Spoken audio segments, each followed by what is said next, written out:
Alright, welcome back guys. Today we are going to be doing a video that I've been wanting to do for a while, but I haven't had time to do it, so now we're getting to it. And this video is going to be about the do's and don'ts when building your AR-15, or things that I wish I had known before spending a bunch of money trying out different things, and kind of the conclusions I've come to. Now again, this is all subjective, this is all my opinion, and just so you know, I'm in the process of, well, I already built this rifle, but I still have to change the muzzle device. That's what that Surefire 3-prong over there is. But this is mostly BCM, except for the lower, which is actually a PSA lower. I'll get to that in a minute. And an A5 buffer system. So with this rifle, I decided, you know what, let's go ahead and just use nice components out from the, out the gate. And one, just so I have a rifle that I know I can trust just from a quality standpoint. Not that I don't trust this rifle. Again, this rifle has been 100% reliable, but there were things on this I wanted to change out, wanted to try, but since I've already spray painted the thing, it already matches, and I'm OCD. I didn't want to change things out, respray paint things, have half the stuff black, half the stuff gray, half the stuff camo, whatever. So I just said, you know what, I have spare parts laying around, I'll go ahead and build another one. And I'll use quality this time. So when I built this rifle, again, I probably have at least 4,000, maybe 5,000 rounds through this gun, and it's been 100% reliable. I haven't had any problems out of it. It's been good. It's been a good rifle. But since I've set it up with night vision, and then I got a suppressor on the end of this thing, it's just turned what used to be a lightweight rifle into kind of a chunky boy. And to be fair, if you were to do the same setup with all the night vision crap and suppressor and everything else on here, it's going to be a chunky boy no matter what you do. With this rifle, I originally wanted it to be a lightweight rifle. That was its point, just to save some ounces, go full nut and fancy to where I wanted to save weight. And I still think that's a good idea. I still think you should try to save weight when it comes to your rifle, because if you've held a rifle for any amount of time on target or shooting, your arms are going to get tired. Yeah, go to the gym, bro. Yeah, I get it, but sometimes you just don't have time to go work out enough, and you're still going to get fatigued no matter how buff you are.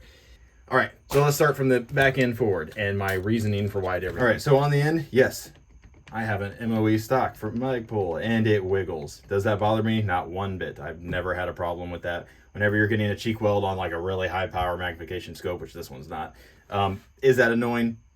Maybe a little bit. And would I like a fatter cheek weld? Sure. But whenever I'm shooting with this thing, whether I'm standing, kneeling, prone, or whatever, I never feel like I need a fatter cheek rest. Would it be nice? I guess, sure, fine, but you're going to add weight. And again, going full nut and fancy here, that whole ounces equal pounds, pounds equal pain thing, you would be surprised on how few things that you can take off of a gun. A few things here, there, a few ounces here and there, or add them, and you're either going to end up with a, 2-pound heavier rifle or a 2-pound lighter rifle. And 2 pounds makes a difference. So lighter stock, I like that. Never had a problem with it. As a standard mil-spec buffer tube, 6 position, just like it's standard. I originally started out, and I don't have a problem with buffer tubes. I think these are fine. This is what I would suggest buying for a stock. For a buffer tube or a buffer extension, whatever you want to call it. Mil-spec is fine if you want to be cheap. If you want to do something correct, or at least you're going for more high end, or you want something that's going to be just more reliable, more robust, lighter recoil and all that kind of stuff, go with a A5 buffer system, which is what this is. And if you don't know, basically all this does is it makes the stock a little bit, it goes out a little bit longer, and it doesn't go in as far. So, oh no, my stock can't go from here to here like it can on this one. Let's see.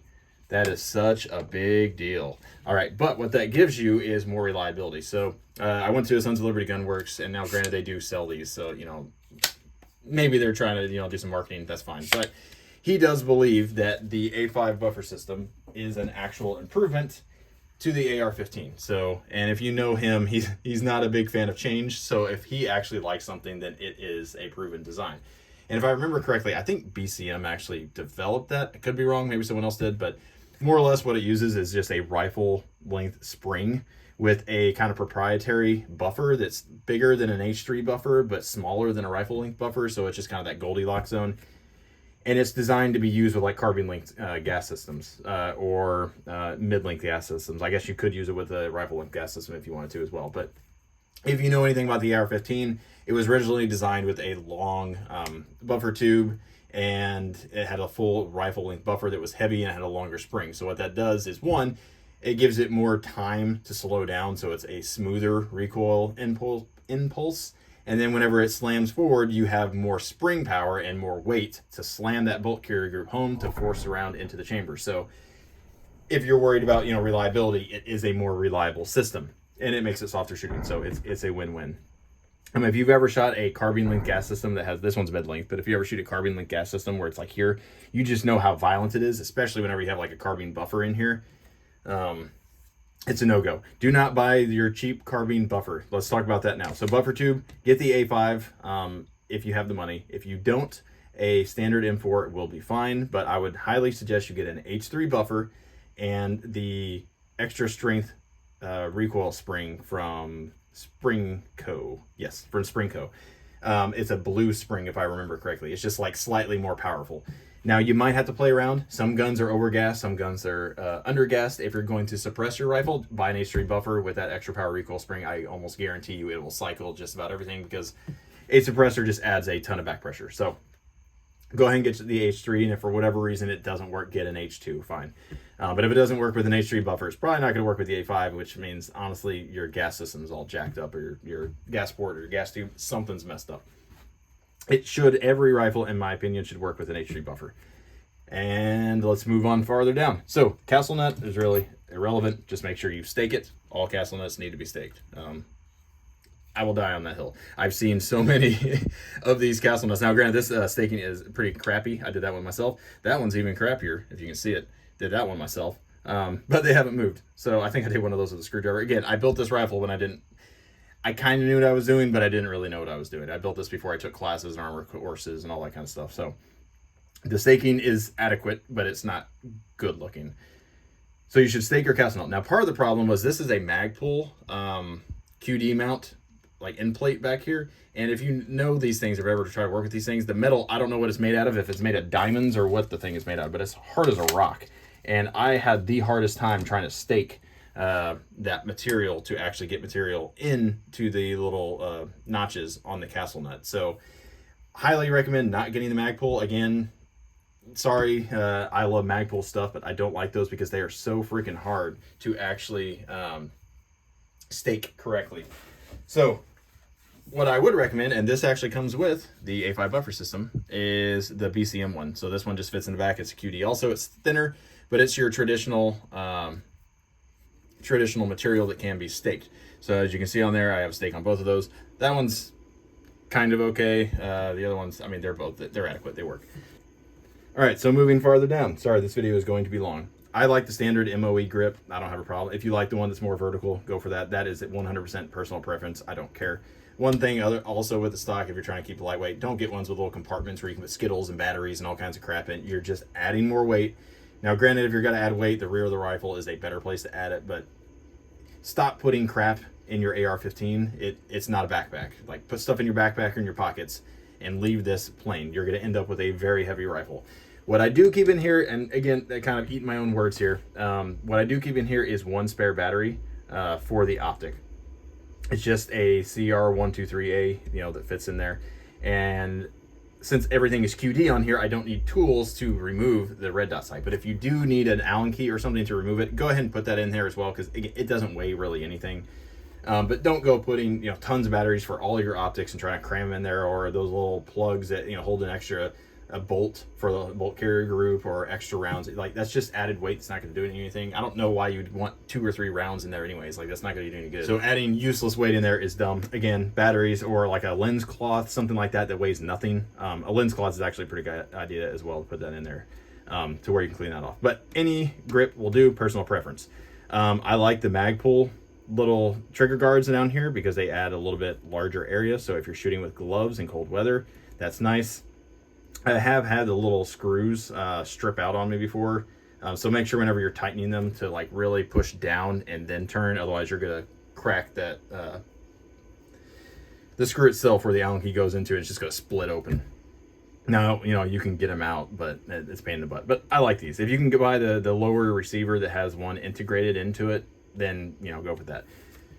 All right, so the lower receiver itself, I really don't care who you buy from. If you're going to be cheap on the lower, I get that. But for me, PSA, from what I've seen, and I've ordered, I can't remember how many I've ordered from them at this point, but I've ordered a few, and all of them were nicer than the Andersons that I got a hold of. Could have been luck of the draw, could have, you know, whatever. So PSA is as low as I would go price wise. If you're trying to get something that's quality, that's generally, you know, reputable, go ahead and get a Aero Precision. That's kind of what I would consider the lowest of the nicer. All right, so for the lower parts kit, I prefer a mil-spec lower parts kit, and when I say mil-spec, I mean it's actually made mil-spec parts, although the metal are the correct metals. The springs are the actual correct springs. If your springs look like a goldish color or some other weird color and they're not like just silver, they are some sort of crap, or if they're, especially if they're like a black coating, there's some sort of cheap Chinesium spring that's probably going to break or get weak incredibly quickly. Sons of Liberty, again, BCM, they use actual mil-spec springs in there, and what that gives you is more reliability. So one of my buddies, Rhett, we went to a Chris Acosta class together, and his rifle, it was a really nice rifle. It was a Tri-Arc rifle. And again, you can go and watch my video on this. He was getting a lot of like primer strikes, and it's because his trigger that came in the gun was actually a lighter trigger spring. It was like the yellow and red ones. I can't remember who makes them, but basically they're lighter to make the trigger pull a little bit, you know, smoother and crisper and lighter feeling. And they did do that, but they also caused light primer strikes on ammo that had harder primers. So put a mil-spec hammer spring and trigger spring in there, and you're not going to have issues with that, because also another thing with the trigger spring is sometimes if it's weak, it's not going to reset forward all the way if, you know, your trigger or hammer, the sear and everything's a little bit rough. So just something I noticed. I like the nickel, is it nickel boron? I don't remember. The shiny silver nickel plated ones. They are a little bit smoother, but they're still mil-spec. But they just give you they feel basically like they've been shot a bunch, for lack of better words. And they're my favorite mil-spec trigger so far. PSA has them really cheap, and that's where all mine came from, and they've all been fine. If you want to spend money, you know, you can get one from Sons of Liberty and BCM, I believe. All right, let's get to the upper receiver. For the upper itself, honestly, it doesn't matter a whole lot as long as it's within spec. And generally, again, I would say probably Aero Precision is what I would get for the upper if you're not willing to spend a lot of money, or just do what I did and find the BCM upper that's a blemished that they have on sale, and they're like $80 generally. And it comes with all the parts, comes with a forward assist and all that kind of stuff, and it's basically the same price as an Aero. So just buy the BCM. Their barrel, not the barrel extension, but the receiver extension for the barrel slides into is actually tighter on the BCM. So whenever I was installing the barrels on this one versus the BCM was snug, and I had to gently tap it with a mallet in order to get it to actually seat. Sometimes you actually have to heat it up with a heat gun or a hair dryer to actually get it to accept it. So their tolerances are very good, so I like that. This one is actually an Aero Precision, and this is a stripped, which, well, not a strip, but it's I forgot what they call it, but it doesn't have the forward assist. Now, is that a big deal? No. You need the dust cover. Yes, I think you need a dust cover, and it should be closed all the time to keep crap out of there. But a forward assist, I'm convinced, just causes more problems than it actually solves. And it makes your gun lighter by, I want to say it's like 3 or 4 ounces, which is substantial when you consider all the material that you're losing here. So that saves a lot of weight just right there in of itself. Now, if you're one of those where, you know, the forward assist, being able to tap it makes you happy, I mean, go for it. It's a security blanket. I get it. I would like to have one on there if I wasn't trying to make it lighter weight. And again, when you weigh everything, you're going to see, ooh, I wish I saved 3 ounces here, 3 ounces there. Like, it does add up. My buddy that I work with, every time he picks up this rifle or one of my other rifles that I built to be more lighter weight, he's like, oh my gosh, I can't believe how light this thing is. And his naked rifle weighs basically the same amount as this entire rifle does, because he just has so much large, bulky crap on it. All right, so if you want a forward assist, go with a forward assist. I did use a forward assist on this one because, again, it's BCM. I don't hate them. I mean, I'd rather have it, not need it, not have it kind of thing. I get that, but I've never found myself in a situation where the forward assist would have been needed, because, again, it has this little slot right here where you can just put your thumb in there and shove forward. If that's not enough force to get the round chambered, there's something wrong with either your gun or the bullet itself, and just tap rack that bad boy out of there, and the next one should go in. If you keep having issues, then forcing that round in there just sounds like a grenade waiting to go off. I would not risk it. Something's wrong with the gun. So I understand why the military put this on there, because they're having reliability issues back in, like pre-Vietnam kind of era. But with modern guns, you should really never need that. Again, the only time I've ever used it is whenever I had a really rough PSA AR-10, and the bolt carrier group was kind of rough and like hanging up, and I would use it just kind of ever so slightly, push it in there. I could have put my thumb in there, but it is what it is. That's personal preference, but if you want to save weight, that is a good way to save a decent amount of weight. Now, when it comes to the charging handle, Radian Raptor, in my opinion, makes the best. You can buy their suppressor version that has a little shelf here that kind of helps with gas. This is the LT version. It's their lighter weight one. It's half polymer instead of just all aluminum. I've used this for a long time, and it's my favorite at the moment. The BCM rifle I have over here. Again, this is completely assembled by me. It's not all BCM parts, but I'm just going to call it the BCM rifle because most of the upper parts are. This is a BCM, I believe it's a gunfighter. I don't remember what it's called, but it's a charging handle that the BCM makes, and I'm not a big fan of it because it's not ambidextrous, and this also kind of catches on stuff because it sticks out really far.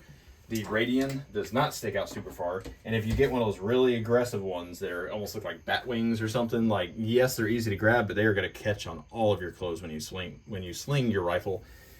Ask me how I know, which is going to cause your bolt carry group to go out of battery, and then you're going to pull the trigger, get a dead trigger, or it's going to not fire, whatever. So maybe there's an argument to be had for the forward assist, but again, use your thumb.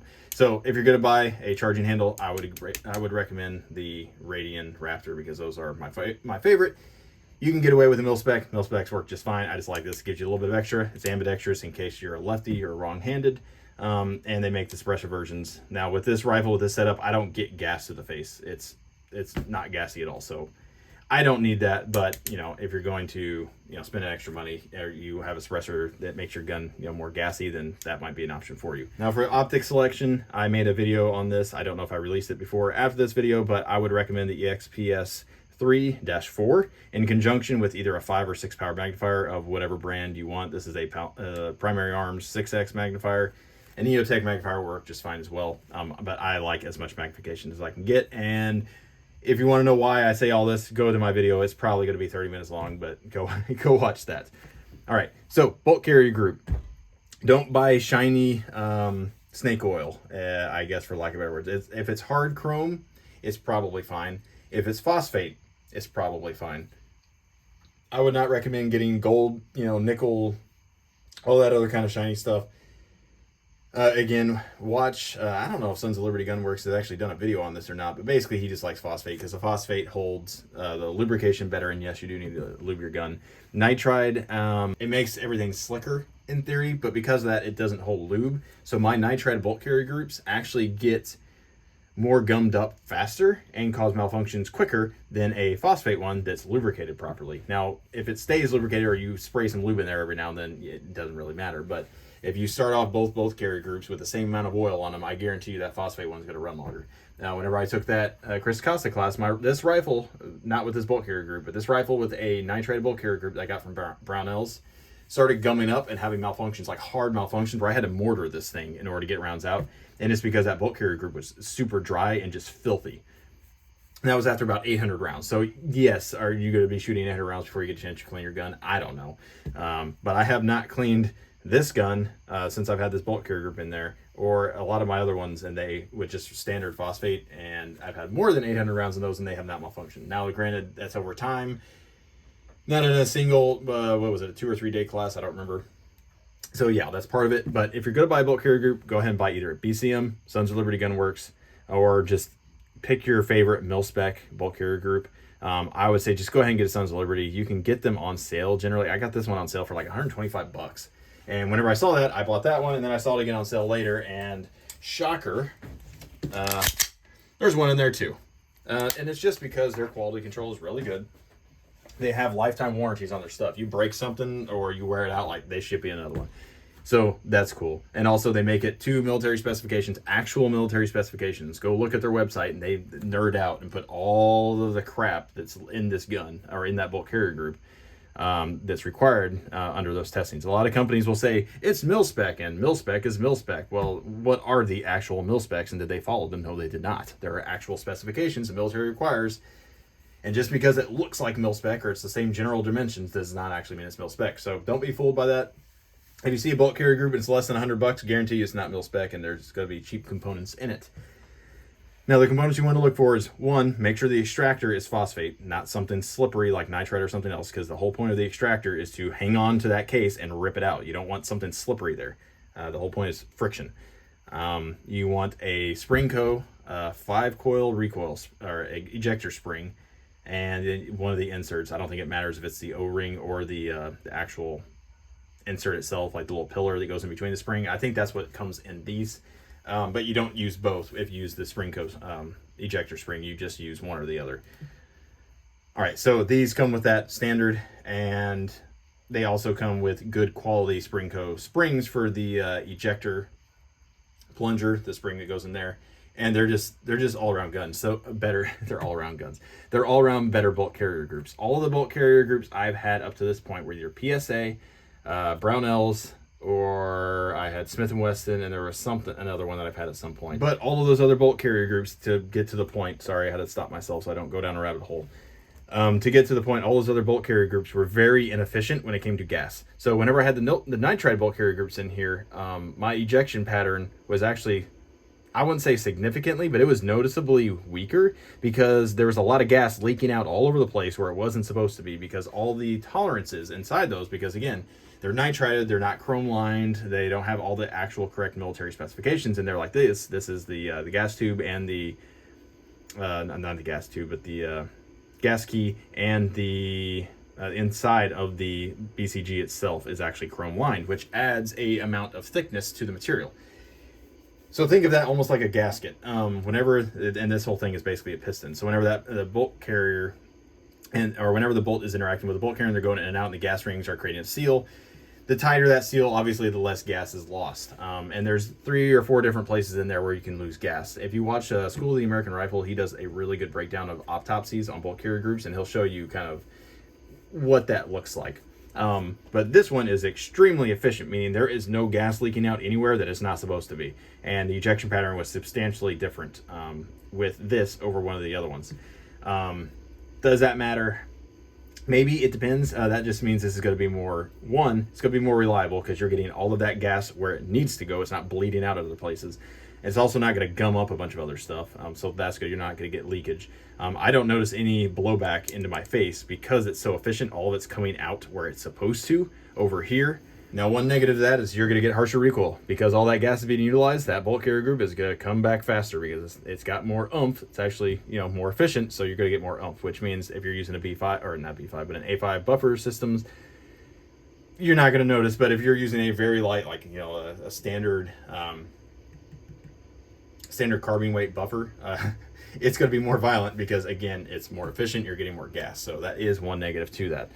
When it comes to the dust cover port, ejection port cover, they're all the same. It doesn't really matter. Magpul actually makes the kind of cool ones like plastic. You just kind of clip in. That's neat. If you like that, go for it. I don't see any real issues with it. Moving down to the handguard. So with this handguard, and this is kind of where I wanted to change out things with the buffer system weight and everything, and the bolt carrier group, that was me kind of wanting to get a better, more reliable option. There wasn't necessarily anything wrong with what I had. But it wasn't ideal.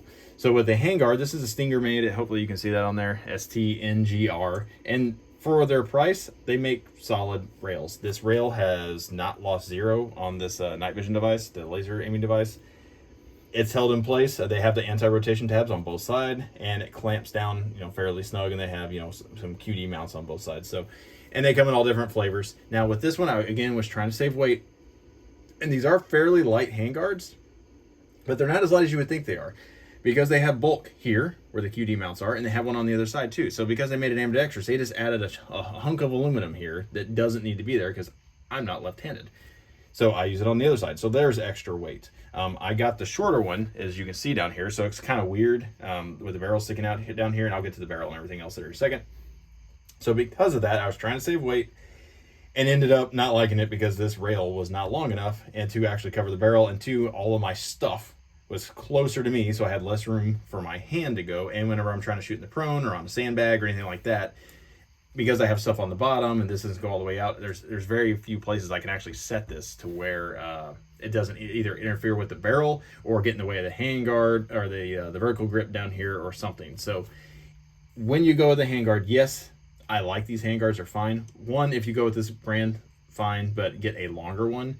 I just don't like the extra weight they have here. And I tried to save weight by getting their aluminum barrel nut, and their aluminum barrel nut is massive, so it ends up weighing the exact same amount as the steel barrel nut that came with this handguard on the BCM. So you're getting an aluminum barrel nut, which is arguably weaker, but because it's weaker, it has to be bigger, thicker, all that kind of stuff, which makes it basically the same weight. So either get a titanium barrel nut, I don't know, maybe there's issues with those, or just get a standard steel because it's going to be the same weight. I do not recommend putting or getting a handguard that's fat enough to put the suppressor inside of, unless it's like maybe a pistol caliber carbine or something else like that, where maybe there's not a whole lot of barrel flex. But with barrel flex, your suppressor is going to be the barrel, as you can see, like it bends, it's metal, it flexes. If your handguard is not super chunky, your suppressor is going to hit it whenever it goes, and that's going to mess with the barrel flex, which is going to mess with accuracy. That's not true of every gun, every caliber, every suppressor. Yeah, again, you're going to have to mess with that, but just make sure there's a decent enough gap if you do that. But the main issue that there's going to be is heat. So suppressors, if you never shot one, like after about 3 or 4 rounds, this sucker is too hot to touch. So having it underneath the handguard where your hand goes, or all of your stuff is, where there's plastic zip ties or rubber or other things that may not handle heat as well, this gets way hotter than the barrel does, and the barrel, or at least it gets hotter quicker. The barrel has more gap here allow for airflow, kind of like the gas block does. But if you put this underneath the handguard, just know it's, even wearing gloves, you're only going to be able to shoot about 1 mag through before your hand is just on fire. So that is, again, I would stay away from the suppressors that fit underneath the handguards. All right, so we talked a little bit about the barrel nut. Let's talk about the gas tube. Gas tube, irrelevant. I don't care if you get nitride or stainless steel, doesn't matter. Go with a mid-length gas system. If you can get a rifle length because your barrel's long enough, then go for it. Get a rifle length, but the mid-length is the shortest I would go. It's just a smoother recoil impulse, better dwell time, and if you don't know what that is, Google is your friend. Carbon leaf gas system. The barrel on here, again, I tried to save weight. I went with the Faxon pencil barrel, and I will say I like this barrel. It saves a good amount of weight, and that's part of the reason why this gun weighs so little. Again, because I added chunky crap on the end, but the barrel itself, I think it saved like half a pound to a pound. It was substantial. I don't remember exactly how much it was between this and like a thick boy barrel, but it was a lot. And again, that's all at the end where the weight matters. I like the Faxon barrels enough to where I bought a second for this rifle. Now this one has not the pencil profile. This one's actually a gunner profile. And so it's kind of a happy middle ground. It's not quite as thin as the pencil barrel, but it's not as thick. It's like a mil-spec barrel. It actually is kind of thicker back here, and then it gets thinner kind of near the front, kind of like pencil barrel. But so what that should do is make the barrel a little bit more rigid. So whenever you put a suppressor on there, it shouldn't flex as much, change the point of impact as much, that kind of stuff. Which it doesn't a lot because, barrels are still steel, but you are still going to get some impact shift. I just decided to buy the gunner because I wasn't as worried about weight with this build, since I was going to save weight in other places. Faxon makes good stuff. If you're going to buy a pencil barrel, I suggest Faxon because they make their barrels correctly, where your group size is still going to expand, but your point of impact is not going to shift. As the barrel heats up, it's not going to go from here's your 0 to now here's your 0, like some manufacturers will do. So the muzzle device on here, sorry, I can't show removing things, apparently. All right, so if you're familiar with the Surefire muzzle devices, this one is the flash hider. So it's a 3-prong. Get the 3-prong, and make sure whenever you buy a muzzle device, if you're buying the Surefire, again, I bought the Surefire because I like the QD mount system, so I can put this on any of my rifles. You can pick whichever poison you like. Direct thread can be good, can be bad. It just depends on what you get. I don't like the idea of thinking my suppressor can slowly come loose over time and then I get a baffle strike. I prefer just something like this. It's a ratchet that it's not going to come off. But on this one, whenever you mount a suppressor to any sort of muzzle device, make sure your muzzle device uses shims like this one does, which is these right here. You do not use crush washers if you're going to mount a suppressor. And if you don't know what a crush washer is, that right there is a crush washer. As you tighten this literally just crushes, and that tension is what keeps the muzzle device from loosening. And the reason why you want to do that is because a crush washer will not make the muzzle device perfectly in line with the barrels. And if your suppressor mounts on to that muzzle device, then you have a higher risk of baffle strike, basically, more or less. Now, some of the dudes, I think there's like 3 military dudes. I have no idea where they came from. But there were 3 dudes that were clearly military, and in that class that I took, and they all had crush washers on their Surefire muzzle devices, or they may not have been Surefire. It may have just been A2s. But anyways, their suppressors mounted to something that was using a crush washer, and Mike was actually shocked that they haven't had baffle strikes yet. But anyway, so don't do that. Use actual shims or spacers, and those come with that. So I like these. If you buy a Surefire muzzle device, just make sure it comes with these labyrinth seals. So these little channels right here are labyrinth seals, which basically just means gas does not leak out the back of here because it seals against that better. And if you get so if you look on here, notice how clean it is right about here versus how dirty it is up there. That's because those labyrinth seals all line up with each other and just prevent a lot of that back pressure, that carbon from coming back, which will cause your suppressor to get carbon locked on your gun, which means you're going to have to loosen this thing and then fire around to football this thing off into oblivion to get it off of your gun. So that, to me, I don't like the idea of sending $1,200 down range, you know. At least that's my opinion. And just as a heads up, Surefire does make muzzle devices that do not have labyrinth seals, but do work with these suppressors. They are suppressor mounts, but they don't have the labyrinth seals. So I think they're the compensator versions basically have that. So, you know, pick your poison. I do have the Surefire muzzle device, but it looks like, you know, the muzzle device on like an old Panzer tank. It's a muzzle brake. That's the word I'm trying to think of. Couldn't think of it. Sorry. I'm okay with those if your suppressor lives on your gun, but the moment you take that thing off, you are super loud, obnoxious. Everyone at the range hates you. You're super loud. Everyone knows exactly where you're at. If you're working in a team environment and you have a muzzle brake on your gun, you deserve to be flogged, at least in my opinion, because that's just kind of a jerk move to all the people around you. So that's kind of where I'm at right now. And again, you can kind of see all the things that I've done. But anyways, hopefully you appreciate this video. Sorry I rambled on for like 20 minutes, but these are the kind of choices I made whenever I was building my gun that I wish I hadn't done. The whole buy once, cry once is really a thing, and I encourage you to build your rifle if you have the proper tools. If you do not have a torque wrench, you should not build an AR-15. That's my opinion. Again, you can assemble one that will probably work, but you're going to have issues eventually if you don't torque things down correctly. So again, all this is my opinion. Take it with a grain of salt. If you have any questions, let me know down in the comments below. This is, you know, not legal advice, but this is just kind of the path that I've chosen when it comes to what I did and what I would do again. So anyways, hopefully you appreciate this. Give us a like, comment down below. That helps with the algorithm, all that good stuff. And I hope you all have a good one.